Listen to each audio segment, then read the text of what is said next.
Tuloy kayo, pasok kayo. Ito ay isang original na kwento mula sa Tales Fair at masaya akong narito kayo. Simulan na natin. Inimbitahan ng nanay ko ang lahat sa kanyang ika-60 kaarawan maliban sa akin at sa aking 8 taong gulang na anak. Isinulat niya, lahat ng mga anak ko ay nagbigay ng dangal sa pamilyang ito maliban kay Rika. Pinili niyang maging isang hamak na single mom. Hindi ko na siya itinuturing na anak. Hindi ako umiyak. Pero nang muli niya akong makita, namutla siya. Dahil kung hindi ka pa natatanong ng anak mo ng isang bagay na nagpalamig sa iyong dugo, sana ay huwag mo nang maranasan yun. Para bang may tahimik na humila sa sahig mula sa ilalim mo, pero kailangan mo pa rin tumayo doon at nang umiti dahil kailangan ng anak mo ng hapunan, hindi ng isang breakdown. Isa ito sa mga ordinaryong gabi ng Martes na nagiging ordinaryo lang kung hindi mo bibilangin ang katotohanang ang mga elementarya sa Pilipinas ay puno ng ingay at likot. Ang anak kong si Dahlia ay nasa mesa sa kusina, gumagawa ng kanyang spelling words, nakayuko sa papel habang ang dila niya ay nakalawit ng bagya sa gilid ng kanyang bibig. Iyon ang kanyang muka na nagsasabing, seryoso ako rito. Kalahati ng pandinig ko ay nakikinig sa kanya, habang ang kalahati naman ay nag-iempake ng kanyang baon. Sinusubukang alalahanin kung bukas ba ay United Nations Day o Nutrition Month celebration. Mahilig sa mga tema ang mga paaralan dito. Mahilig naman sa mataas na pamantayan ang nanay ko. Binibilugan ko ang salitang kasi sa worksheet ni Dahlia nang bigla siyang lumito sa tabi ko. Hawak ang kanyang maliit na cellphone sa 2 kamay. Malaki ang kanyang mga mata, hindi pa naiiyak, pero puno ng pag-aalinlangan. Mama, sabi niya. Ano yun, anak? Lumunok siya. Ano po ang ibig sabihin ng hamak?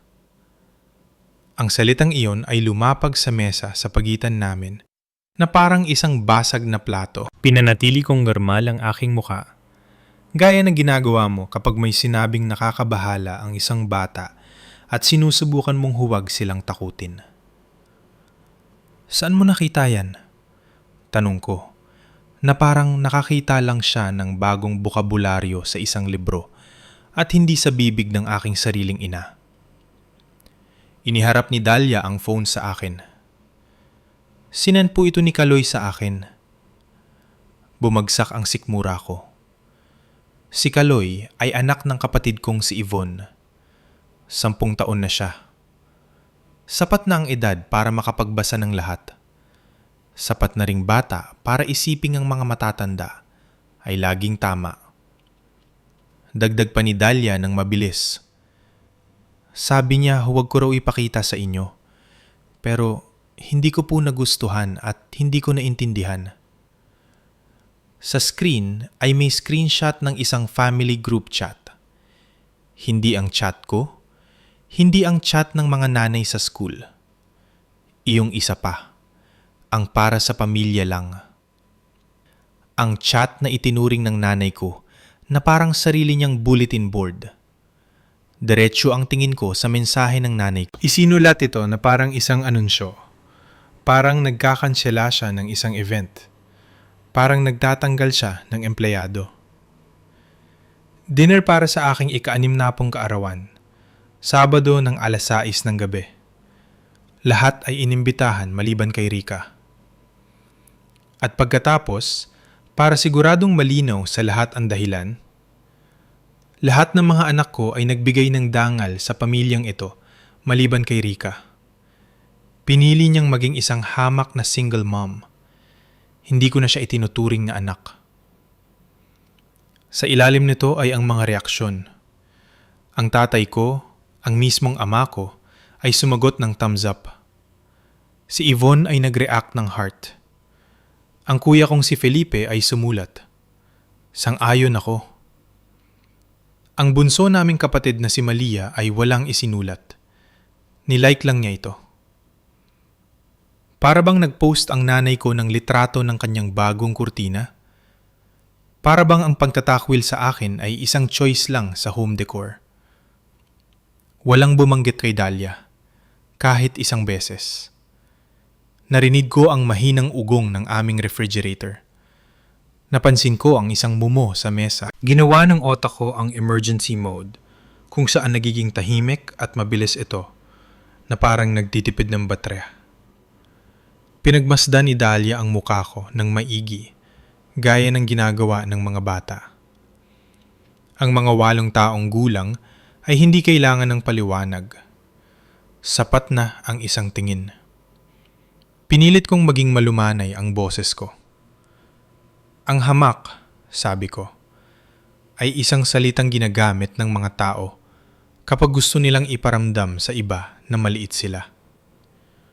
Kumunot ang noo ni Dahlia. Bakit naman po may gustong gumawa nun? Dahil iniisip ng lola mo na ang pagmamahal ay nakukuha lang sa magandang imahe, munti ko nang masabi. Sa halip, ang sinabi ko ay, minsan, nagiging kakaiba ang mga matatanda.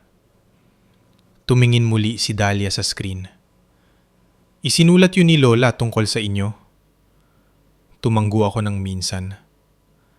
Oo, nagatubili siya. May ginawa po ba kayong masama?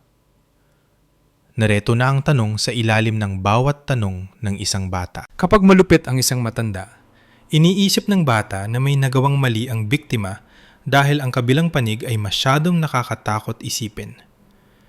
Hinawakan ko ang kamay ni Dahlia. Hindi, sabi ko. Wala akong ginawang masama at wala ka ring ginawang masama. Kumislap ang kanyang mga mata. Hindi siya umiyak. Matigas ang ulo ni Dahlia. Manasa akin yun. Tatawagin yon ng nanay ko na kamalasan. Kinuha ko ang phone ng dahan-dahan at inilagay ito ng nakataob sa mesa na parang isang radioactive na bagay. Pagkatapos ay ginawa ko ang sunod na hiningi ng utak ko. Sinubukan kong buksan ang family chat mismo.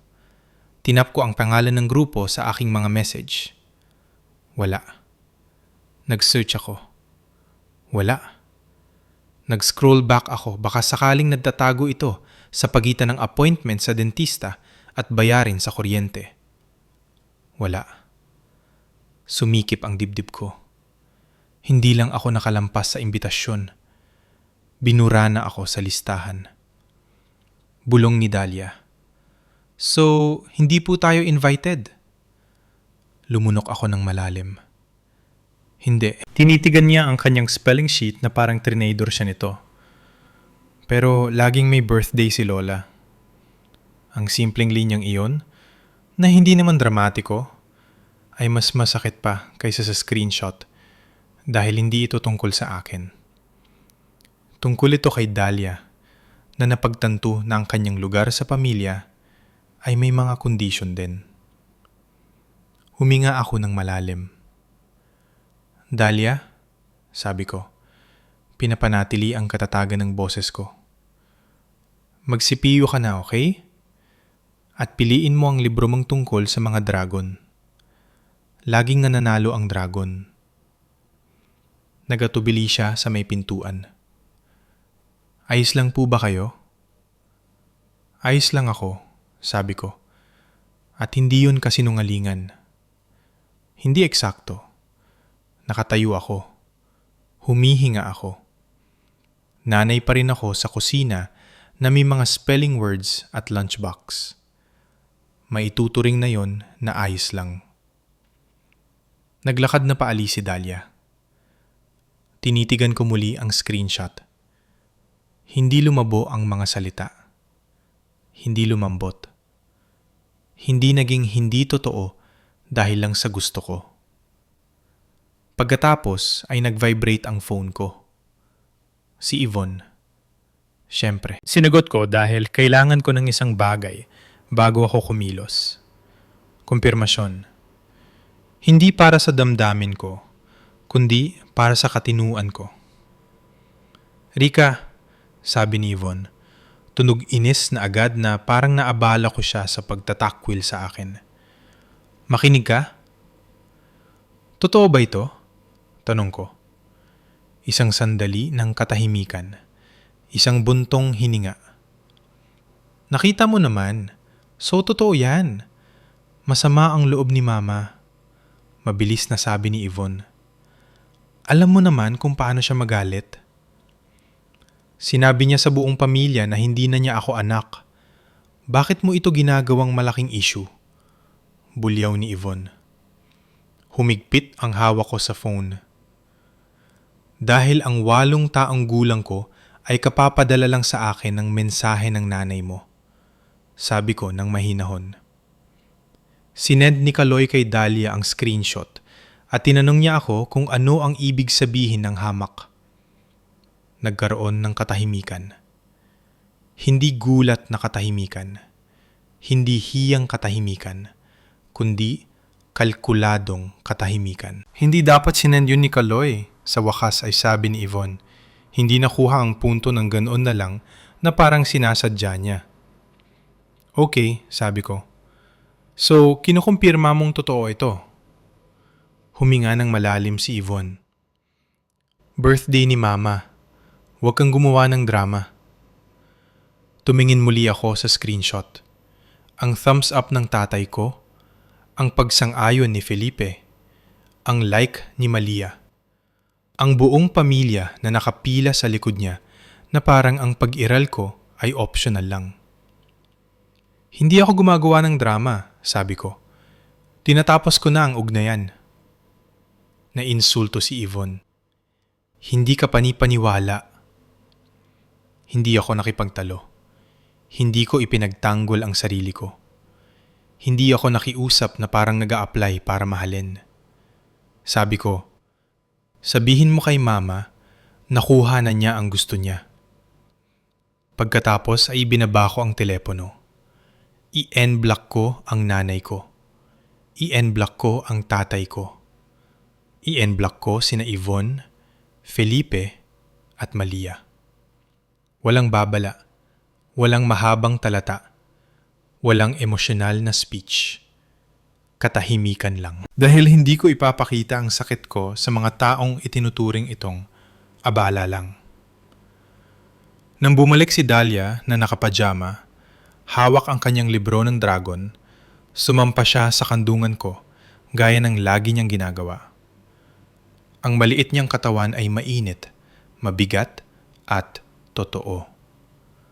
Basa na po tayo? Tanong niya. Oo, sabi ko, habang hinahalikan ang kanyang buhok. Magbabasa tayo. At habang ang dragon ay tumatalo sa mga halimaw at nagliligtas ng mga baryo, gumawa ako ng pangako sa buong puso ko. Walang sinuman ang muling magpaparamdam sa anak ko na hamak siya. Hindi sa ilalim ng aking panunood. At kung nagtataka kayo kung bakit ko ito sinasabi, kung bakit kalmado pa rin akong ilagay ito sa mga salita, narito ang tanging bagay na kailangan ninyong malaman sa ngayon. Sa susunod na makita ako ng pamilya ko, namutla ang kanilang mga muka at pinagsisihan nila ang lahat. Ang mga pamilyang gaya ng sa akin ay hindi karaniwang nagsisimula sa isang malaking betrayal na parang pelikula. Nagsisimula sila sa maliliit na sugat, mga maliliit na oops na sandali na kaya mong ipaliwanag kung desperado ka ng maniwala, nakabilang ka pa rin. Ang nanay ko, Felisa sa papel, Mama sa buhay ko, ay nahuhumaling sa imahe. Hindi influencer na imahe. Mas matanda, pulido, ang uri ng imaheng binuo sa loob ng simbahan at sa mga pantitipon ng kapitbahayan kung saan ang lahat ay nagpapanggap na maayos ang kanilang buhay. Middle class kami, pero itinuring ng nanay ko ang pagiging middle class na parang pansamantalang kondisyon lang. Para bang isang tamang desisyon na lang at magiging katangi-tangi na kami. Si Yvonne ang paboritong anak. Kahit mali ang pagbahing ni Yvonne, Sasabihin ng nanay ko na cute ito. Si Philip ang ipinagmamalaki niya. Hindi dahil mabait siya, kundi dahil mukha siyang matagumpay. May posisyon siya sa trabaho na tinatangguan ng mga tao at may kotse siyang pinapakintab na parang iyon ang kanyang personalidad. Si Malia ang tahimik, ang tagapamayapa, ang kapatid na huwag nating inisin si mama.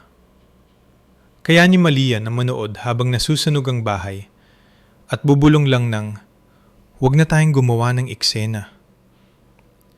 At heto ako, hindi ako irresponsable. Matataas ang grado ko, nagtatrabaho ako, nagbabayad ako ng mga bayarin, sumisipot ako dala ang panset at mga regalo, at isang ngiti na nagsasabing, sana wag ninyong maisip na pabigat ako ngayon. Pero hindi ako effortless. Mahal ng nanay ko ang mga taong hindi nagbibigay ng hirap na nagpapamukhang tama ang lahat ng ginawa niya. Kaya nung nabuntis ako kay Dahlia, ang unang mga salitang lumabas sa bibig ng nanay ko ay hindi, ayos ka lang ba? Kundi, kasal ka ba? Isang hypothetical na tanong. Alam niyang hindi ako kasal. Engaged? Hindi. Tumigas ang mukha niya na parang may nakain siyang mapait. Pag-uusapan tayo ng mga tao. Tao. Laging ibang tao. Sinabi ko sa kanya na itutuloy ko ang pagbubuntis ko. Sinabi ko yun ng mahinahon. Seryoso ako. Ginawa ng nanay ko ang mga bagay na mukhang suporta. Bumisita siya. Nagdala siya ng kumot. Kumuha siya ng isang litrato at pagkatapos ay nagtanong ng napakakaswal. Huwag mo itong i-post ng may mga detalye, okay? Ayaw ko ng mga tanong.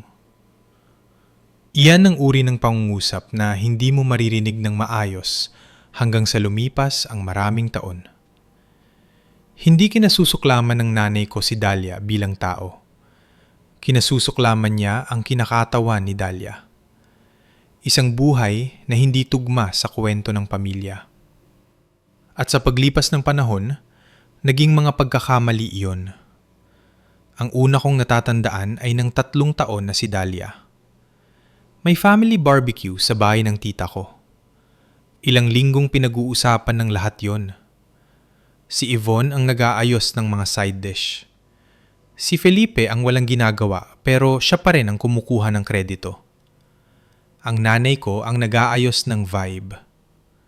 Hindi dumating ang imbitasyon ko. Walang text, walang tawag, walang, "Oy, pupunta ka ba?" Wala. Nalaman ko na lang pagkatapos ng mabanggit ni Yvonne, "Ay, dapat nakita mo si Papa habang nag-iihaw. Sobrang nakakatawa." Numiti ako na parang hindi ako nasasakal. Hindi ko man lang nalaman yun. Napakurap si Yvonne. Pagkatapos ay ginawa niya ang pekeng gulat na muka. "Teka sabi ni Mama sinabihan ka niya?" "Hindi." "Nagbibiro ka?" sabi ni Yvonne sa tono ng isang taong naabala ng realidad. "Siyempre, pwedeng-pwede ka sa susunod." Sa susunod. Para bang humihiling lang ako na maisama sa isang mailing list. Gusto kong maniwala na pagkakamali lang yun dahil ang kabilang panig ay ang pag-amin na kayang magkunwari ng pamilya ko na hindi ako umiiral. Pagkatapos ay nangyari muli. Ibang okasyon, parehong pakiramdam. May babanggitin na lang na maliit na bagay pagkatapos, na parang hindi malaking issue na wala ako doon. Kapag nagtatanong ako, sasabihin ng nanay ko, "Ay, akala ko alam mo." Hindi ako nanisi. Hindi ako sumigaw. Ginawa ko ang bagay na ginagawa ng mga babae kapag sinusubukan nilang manatiling kaibig-ibig. Nilunok ko ito at sinabi sa sarili ko na masyado lang akong sensitibo. Pagkatapos, nagsimulang gayahin ng mga bata ang mga matatanda. Isang araw, naglalaro sina Dahlia at Kaloy sa sala habang ang mga matatanda ay nag-uusap sa kusina. Naguhugas ako ng pinggan nang marinig ko ang boses ni Kaloy, kaswal at kampante. Sabi ni Lola, hindi raw kayo pumupunta sa mga handaan kasi ginagawa raw ng mama mo na komplikado ang mga bagay. Natigilan si Dahlia. Hindi komplikado ang mama ko, sabi niya. Magsasalita sana ulit si Kaloy nang makita ang mukha ko at tumigil siya. Inuulit lang ng mga bata ang naririnig nila. Hindi nila naiintindihan ang bigat nito. Ibinibigay lang nila ito na parang laruan. Pinunasan ko ang mga kamay ko, pumasok sa sala at lumuhod.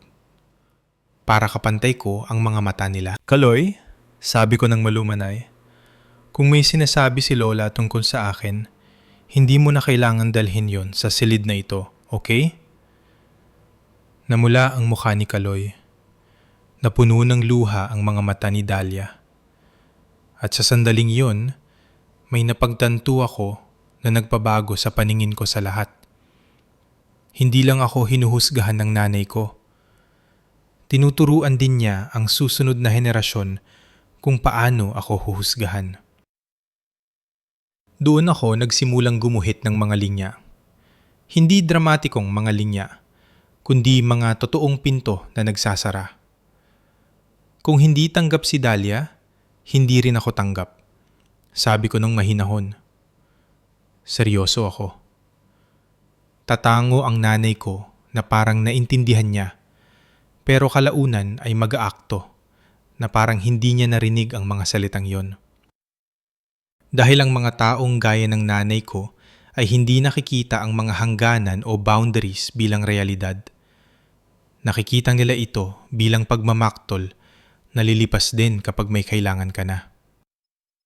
Pagkatapos ay dumating ang mensahe sa group chat, ang unang nakita ni Dahlia. Hindi lang ako ibinukod ng nanay ko. Isinulat niya ito. Ginawa niyang opisyal. Sumang-ayon ang tatay at mga kapatid ko na parang normal lang ito. At doon ko napagtanto na ang mga pagkakamali ay hindi lang basta pagkakamali. Iniisip ng mga tao na ang no contact ay dramatiko. Hindi. Kadalasan ay tahimik lang ito. Walang susulpot sa pinto mo na may dalang malungkot na violin music. Hihinto ka lang sa pagtanggap ng mga tawag. Hihinto sa pag-check ng phone. Hihinto sa pag-ensayo ng mga usapan sa utak mo na hindi naman magbibigay sa iyo ng magulang na gusto mo. At sa simula, ang katahimikang yon ay parang hindi natural. Parang lumabas ka ng bahay nang walang susi. Pero dahan-dahan, nagsisimula itong maging parang sariwang hangin. Sa sumunod na 3 taon, lumaki si Dahlia mula 8 hanggang 11 taong gulang. Mas lumakas ang boses niya. Mas humaba ang mga binti niya. Mas tumatag ang kanyang mga opinyon. Nung una, pinagmamasdan niya ako ng maigi na parang naghihintay ng susunod na masamang mangyayari. Pagkatapos ay huminto na siya sa paghihintay. Naging abala na siya sa pagiging bata muli hanggang sa isang araw, bigla niyang sinabi, "Mama, masaya po ako na tahimik ang bahay natin." Mas marami ang naiintindihan ng mga bata kaysa sa iniisip natin. Hindi lang nila laging mahanap ang tamang salita agad, pero ang pera ay totoo pa rin. Ang pagiging single mother ay hindi lang isang vibe. Ito ay matematika. At walang pakialam ang matematika na itinakwil ako ng nanay ko sa isang group chat. Ang sabi ng matematika, renta, pagkain, childcare, ang biglaang bayarin sa school na susulpot na parang ambush at inaasahang mababayaran ng buo bukas. Kaya nagtrabaho ako, hindi sa paraang pa-cute na boss babe, kundi sa parang tulog na ang anak ko pero gising pa rin ako dahil ayaw kong hayaang lumiit ang buhay niya sa ganoong paraan. Sa araw, ako ang buong mundo ni Dahlia. Sa gabi, kapag tahimik na ang apartment, nauupo ako sa mesa sa kusina kasama ang aking laptop at isang simpleng layunin. Kung gusto akong tawaging hamak ng nanay ko, sige, magiging hamak ako. Magiging hamak ako na hindi mapipipigilan. Nagsimula akong tumulong sa ilang maliliit na lokal na negosyo para ayusin ang kanilang gulo. Hindi dahil mahal ko ang pampalakad ng negosyo, kundi dahil mahal ko ang may pagkain sa ref at ang natutulog kong anak nang hindi naririnig ang panik ko.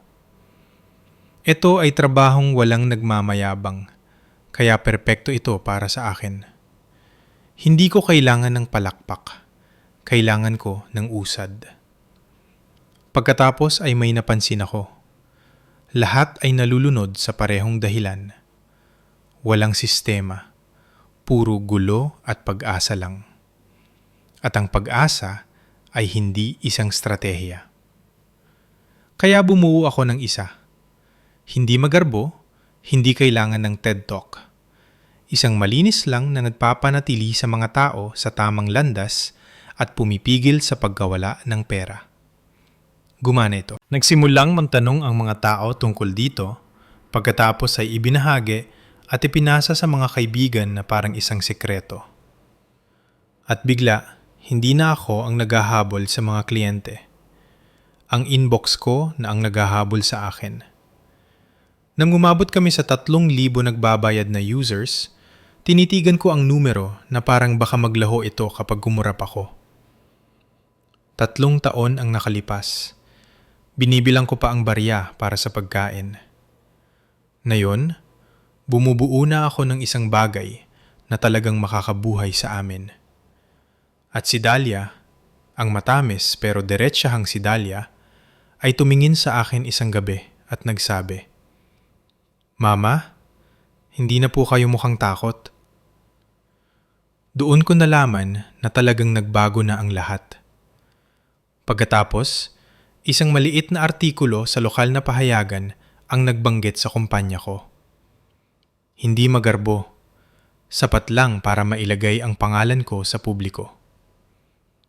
Hindi ko ito ibinahagi. Hindi ko ito inost. Wala akong nitag na kahit sino. Pero nakalimutan ko ang isang bagay. May mga mata pa rin ang pamilya ko. Ang unang pagtatangka na muling pumasok ay hindi dumating na may kasamang paumanhin. Siyempre hindi. Dumating ito na may unknown number sa aking phone at isang voicemail na nagsimula sa boses ng nanay ko. Nagkukunyari na hindi kami naging magkasing tulad ng estranjero sa loob ng 3 taon. "Rika," sabi niya, masayahin at tila praktisado na. "Tawagan mo ako. Kailangan nating mag-usap." Kailangan, hindi gusto. Kailangan. Pagkatapos ay idinagdag niya na parang may inaalok siya sa akin. Nakita ko na napakahusay na ng kalagayan mo. Alam ko namang magagawa mo yan. Inidelete ko ito. Ang pangalawang pagtatangka ay dumating sa pamamagitan ni Yvonne dahil gustong-gusto ni Yvonne ang pagiging mensahero kapag nagbibigay ito sa kanya ng kapangyarihan. Isang text mula sa bagong numero. "Si Yvonne ito. Gusto makipag-ayos ni Mama. Huwag kang matigas ang ulo." Walang patawad, walang mali yun. Basta, huwag kang matigas ang ulo. Para bang ang aking mga hangganan ay isang issue lang sa ugali. Hindi ako sumagot. Ang pangatlong pagtatangka ang nagpalamig sa dugo ko. Nag-vibrate ang cellphone ni Dahlia habang nag-aalmusal. Sinilip niya ang screen at iniusog ito sa akin ng walang kibo. "Lola," ang lumabas sa itaas. Nahanap ng nanay ko ang numero ni Dahlia. Tinitigan ko ito na parang isang ahas sa loob ng aking kusina. Pinanood ako ni Dahlia, matigas ang panga. "Hindi ko po ibinigay sa kanya," mabilis niyang sabi. "Pangako." "Alam ko," sabi ko, at seryoso ako. Hindi madaya si Dahlia. Tapat siya sa paraang bata na minsan ay mapapahingi ka na lang ng paumanhin sa bawat matanda na nagkamali ng basa sa'yo. Hinayaan ko itong mapunta sa voicemail. Ang boses ng nanay ko ay masigla na parang tumatawag lang tungkol sa isang bake sale. Hi Dahlia, si Lola ito. Sabihin mo sa mama mo tawagan ako. Miss ko na kayo. May espesyal akong ibibigay sa'yo. Espesyal? Ang paboritong pain ng nanay ko. Nanlisik ang mukha ni Dahlia. Ayoko ng espesyal. Naramdaman ko ang galit na umaapaw. At pagkatapos ay ginawa ko ang natutunan ko. Inilagay ko ito sa isang kahon at pinigilan itong tumapon sa aking anak. Okay, sabi ko ng mahinahon. Ayusin natin ito. Hindi ko tinawagan ng nanay ko. Hindi ko binuksan ang pinto para sa isang usapan na maaari niyang gawing sandata. Tinawagan ko ang school ni Dahlia at hiniling na i-update ang kanyang file. Bawal ang pakikipag-ugnayan sa mga kamag-anak nang walang nakasulat na pahintulot ko. Period. Hindi ito dramatiko.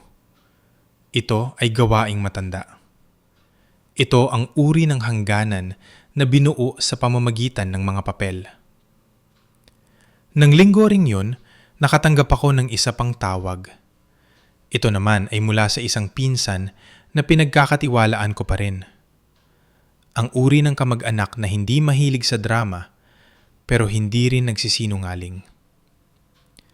Para alam mo lang, maingat niyang sabi. Ikinukwento ng nanay mo sa mga tao na lagi ka raw niyang sinusuportahan. Sinasabi niyang proud na proud ang pamilya. Naglabas ako ng isang maikling tawa. Hindi dahil nakakatawa ito, kundi dahil ang kapal ng muka ay nakakamanghana. At si Felipe, dagdag ng pinsan ko, nag-aalangan. Binabanggit ka niya sa mga meeting na parang connected kayo. Hindi nakikipag-ugnayan ng kuya kong si Felipe dahil miss niya ako. Nakikipag-ugnayan siya dahil ang pangalan ko ay kapaki-pakinabang na ngayon. Isang linggo pagkatapos, ang pang-apat na pagtatangka ay dumating sa paraang pinakananay ko.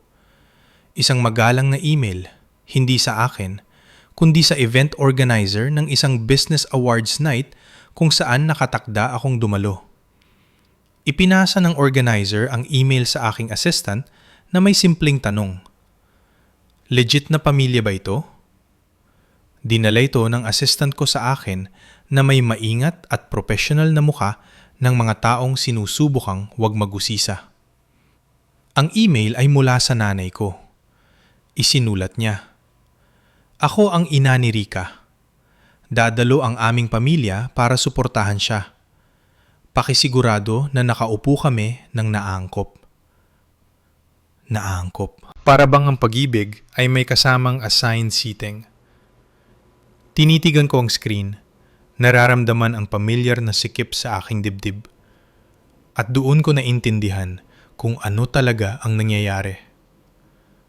Ang pamilya ko ay hindi pupunta para ipagdiwang ako. Pupunta sila para magpalitrato malapit sa akin. Pupunta sila para pagkakitaan ang kwentong muli nilang isinulat. Proud na mga magulang, sumusuportang mga kapatid, mapagmahal na lolo at lola. Isang pamilyang hindi kailanman nagtakwil sa kahit sino. Ang tanging problema ay meron akong mga patunay. Binuksan ko ang isang folder sa computer ko na may pamagat na proof. Dahil oo, isa akong single mom at oo, petty ako sa responsableng paraan. At kinuha ko ang screenshot ng mensahe ng nanay ko sa group chat. Pagkatapos ay ipinasa ko ito sa event organizer na may isang maikling note. Salamat sa pag-check. Itinakwil ako ng taong ito sa pasulat na paraan. Hindi sila otorisadong maging VIP o sa family section. Pakisabihan ng security kung lalapit sila sa stage o sa anak ko. Walang reklamo. Walang sanaysay.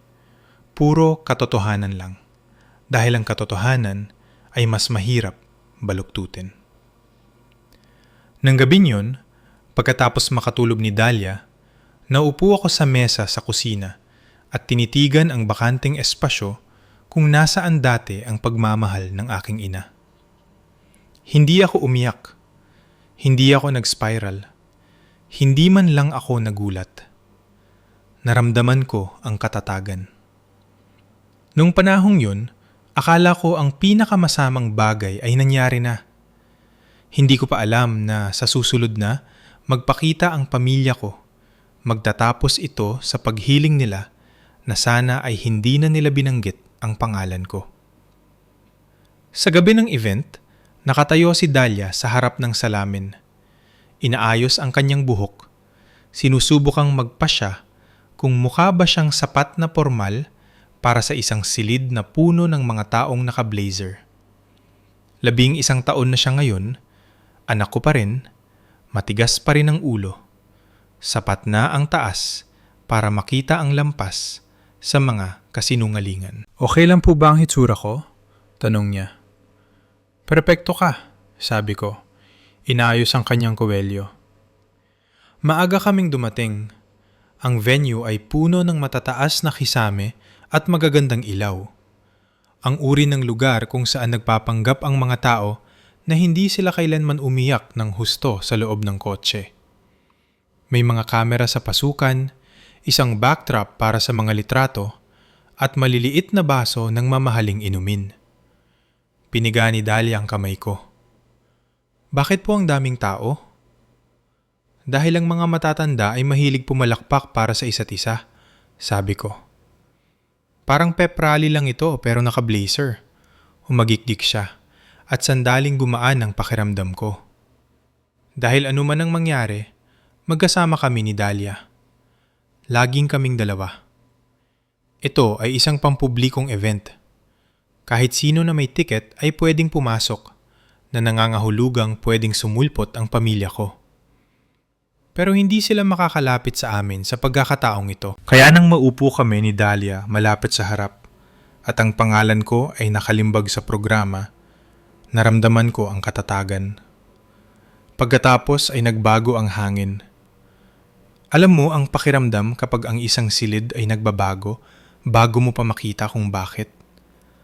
Para bang ang iyong likod ay may alerto. Naramdaman ko ito. Naramdaman din ito ni Dahlia. Humigpit ang hawak niya sa kamay ko. Mama, bulong niya. Lumingon ako ng bahagya. Nandoon sila. Ang nanay ko, ang tatay ko, si Yvonne, si Felipe, at si Malia na pumasok sa mga huling hilera sa ilalim ng madilim na ilaw. Ang paraan kung paano mo makikita ang mga taong huling dumating at umaasang maging VIP. Ang nanay ko ay nakasuot ng damit na parang pinagplanuhan para sa litrato. Perlas, cream, mukhang kagalang-galang mula ulo hanggang paa. Mula sa likod ng silid, hindi ito mukhang kagalang-galang. Mukha itong desperado. Nakita niya ako at itinaas ang kanyang baba na parang babawiin niya ang kanyang teritoryo. Pagkatapos ay tumayo siya at nagsimulang maglakad sa aisle. Siyempre, ginawa niya yun. Naging manipis ang boses ni Dahlia. Pupunta po ba siya rito? Sinusubukan niya. Bulong ko. At doon na sinubukang lumapit ng nanay ko sa stage. Hindi pa takbo, hindi pa gumagawa ng eksena. Basta isang tuloy-tuloy na martsa patungo sa mga unang hilera, sa mga kamera, sa family section na pinaniniwalaan niyang karapat-dapat siya. Isang staff member ng event ang humarang sa kanyang daan nang may magalang na ngiti pero may matigas na paninindigan. Ma'am, malumanay nitong sabi, ang mga upuan niyo po ay nasa likod. Nanliit ang bibig ng nanay ko. Ako ang kanyang ina. Hindi ko murap ang staff member. Ang mga upuan niyo po ay nasa likod pa rin. Sinubukang lumusot ng nanay ko sa gilid. Sumabay ang staff member sa kanya na parang isang buhay na hangganan. Hindi ako kumilos. Hindi ko iniligtas ang kanyang danggal. Ginugol niya ang maraming taon sa pagbaon sa akin. Nakipagtalo ang nanay ko ng ilang sandali, sapat na para lumingon ng ibang mga tao bago siya sumuko at matigas ang katawan na naglakad pabalik sa kanyang hilera. Nawala ang ngiti ni Yvonne. Lumapit si Felipe, mabilis na bumubulong. Ang tatay ko ay tumitig lang sa harap na parang ayaw niyang makunan na meron siyang konsensya. Nagpatuloy ang programa, mga talumpate, parangal, palakpakan. Pagkatapos ay tinawag ang pangalan ko. Tumingin si Dahlia sa akin na parang tatalon ako sa bangin. "Go po, Mama," bulong niya. Naglakad ako sa stage, kinuha ang mikropono at tumingin sa buong silid. Nakita ko ang mga kamera. Nakita ko ang isang live stream screen sa gilid. Nakita ko ang dagat ng mga mukha. At sa likod, nakita ko ang aking pamilya na nakaupo sa lugar kung saan sila nararapat. Sapat na malayo para hindi sila makapagpanggap na malapit kami sa isa't isa. Huminga ako. Pinano ko na huwag silang banggitin. Gusto kong manalo nang hindi binabanggit ang kanilang mga pangalan. Pero naalala ko ang boses ni Dahlia sa aming mesa sa kusina. Ano po ang ibig sabihin ng hamak? At may napagtanto ako. Kung mananatili akong tahimik, ang kahihiyan ay mananatiling sa amin. Kaya, gumawa ako ng desisyon. Isa akong single mom, sabi ko. At binuo ko ito nang walang kahit anong tulong o safety net. Ilang tao ang tumango. Tumahimik ang silid. Nagsimula kaming mag-ina sa isang maliit na apartment na may mesa sa kusina na nagsilbing desk at hapagkainan. May mga gabing gusto ko nang sumuko pero hindi ko magawa dahil may isang taong nanonood sa akin na nag-aaral kung ano ang hitsura ng pagiging karapat-dapat.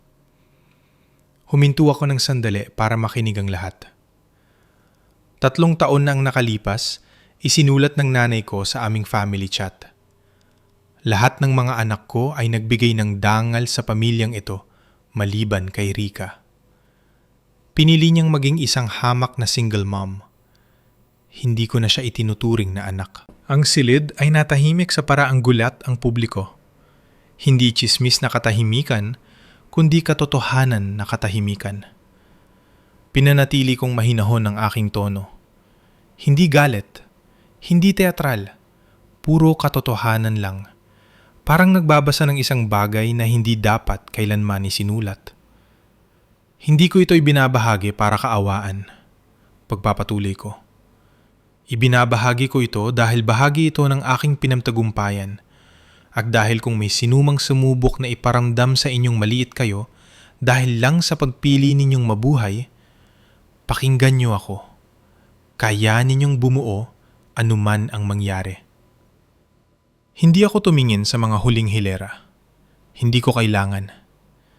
Nararamdaman ko silang lumiliit mula sa kabilang dulo ng silid.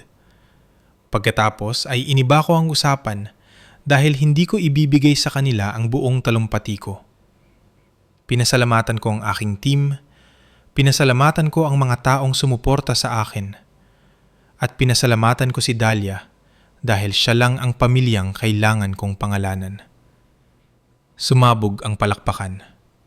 Totoong palakpakan. Nang gumaba ako ng stage, yumakap sa akin si Dahlia. Bumubulong ng, "Mama, ang tapang niya po." Niyakap ko siya ng mahigpit at bumulong pabalik. "Ikaw rin." Naglakad kami patungo sa lobby. Doon kami hinarang ni Felipe. Mabilis ang lakad na parang sinusubukang habulin ng kwento bago ito makatakas. "Ano yun?" sitas niya. Hindi ako huminto sa paglalakad. Ang katotohanan. Hinarangan niya ang daan ko. Hindi mo kailangang sabihin yun. Sa wakas, ay tumingin ako sa kanya. Hindi mo rin kailangang sumang-ayon dun. Tumigas ang mukha niya. Lumitaw ang nanay ko sa likuran niya. Ang mga mata ay naniningkit sa galit. Paano mo nagawa sa akin yan? Hindi ko itinaas ang boses ko. Isinulat mo yun. Pribado yun! Bulyaw niya. Naglabas ako ng maikli at walang tuwang tawa. Ino-post mo sa pamilya at lahat kayo nag-react. Hindi yan pribado. Deklarasyon yun. Sumingit si Yvonne, bumubulong ng apurahan. Anong iisipin ng mga tao? Wala akong pakialam sa iniisip ng mga tao, sabi ko ng matatag. Ang mahalaga sa akin ay ang matututunan ng anak ko. Sa wakas ay nagsalita ang tatay ko, mahina at tila walang lakas. Rika, tumingin ako sa kanya. Nag-thumbs up ka. Napaling siya na parang nakalimutan niyang may resibo ako. Piniga ni Dahlia ang kamay ko. Tumalikod ako sa kanila nang walang ibang salita at lumabas kasama ang aking anak. At sa unang pagkakataon, ang kwento ay hindi na sa kanila para baluktutin. Isang taon pagkatapos, hindi naging perpekto ang buhay sa paraang mahiwaga, pero naging matatag ito. Lumaki ang kumpanya. Nakakuha kami ng isang malaking partnership na sapat para mabalita sa TV. Isa sa mga tingnan nyo siya ngayon na segment na pinapanood ng mga tao habang nagtutupi ng labada. Nakaupo si Dahlia sa sofa sa tabi ko. Nakatitig sa TV na parang isang portal. Nang sabihin ng anchor ang pangalan ko, nagumiti si Dahlia at simpleng nagsabi, "Mama ko yan."